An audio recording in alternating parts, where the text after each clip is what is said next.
marhumning nomiga rasmiylashtiriladi. O'sha Voy qizlar, yaxshi-ham shu gapimiz bor-ey. Bir oyda bir marta bo'lsa ham yig'ilamiz. Nima gaplar, nima yangiliklar? Aytgancha, sizlar uylarga ham kadastrchilar kelishdimi? Biz tom orqamizga yangi qo'shimcha uylar qurib tashlagan edik. Tavba, o'zingni uyingga o'zing xo'jayinlik qila olmaysan. Hujjati yo'q deb jarima solib ketishdi. Ha, biznikiga ham kelishgandi. Kelishdi, ko'rishdi, xabaringlar bor. 10 yil oldin qo'shimcha uy qurgandik. Xatlov qilishdi va hujjatlashtirib berishdi. kadastr ham xatlov qilyapti, ham nazorat tadbirlarini o'tkazib jarima yozyapti. Aholi orasida yuzaga kelayotgan shunga o'xshash muammoli vaziyatlar va kadastr tizimi bilan bog'liq boshqa savollarga ham aniq javob olish uchun biz kadastr agentligiga yetib keldik. Yuring ketdik. 2018-yil 1-maygacha aynan bu davrgacha bo'lgan holatlar xatlovda ko'rib chiqiladi, ularga jarima yozilmaydi.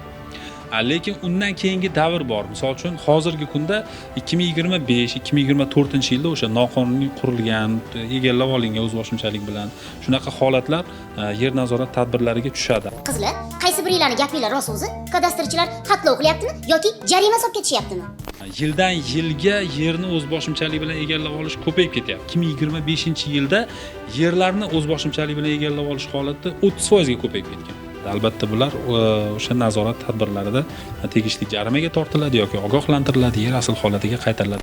Voy qizlarjonlar, meni ham dardimni yengilab qo'ydinglar. Bizning ham uyimizda mana shunga o'xshash muammo.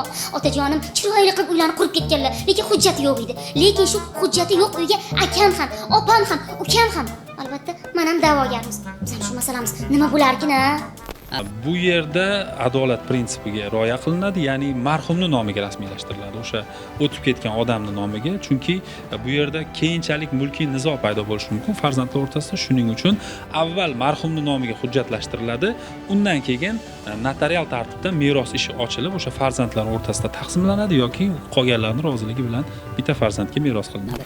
Qizlar, shu gaplarni eshitib bir narsa esimga tushib qoldi. Meni ham erimchi qo'shni viloyatdan kattagina yer olib, dacha qilib qo'yuvdilar. Shu masalasi nima bo'larkin-a? Qayerda yashashdan qat'iy nazar o'sha odam qurganligi fakti isbotlansa, o'sha odamga rasmiylashtiriladi. Xatlov jarayonida biz uyda yo'q edik, chet elga ketgan edik. Bir oydan keyin kelsak, xatlov o'tib ketgan ekan. Bizning uyimiz qolib ketdi. Endi nima bo'ladi? Qolib ketmaydi, xavotir qilmang. Bunaqa paytda mahalla fuqarolar yig'ini mahalla raisiga murojaat qilinadi. Ular kadastrchilarni chaqirib beradi, kelib xatlovdan o'tkaziladi. Bugungi gapimiz foydali ma'lumotlarga boy bo'ldi. Keyingi gapda qaysi mavzuni ko'tarsak ekan-a? Siz nima deysiz?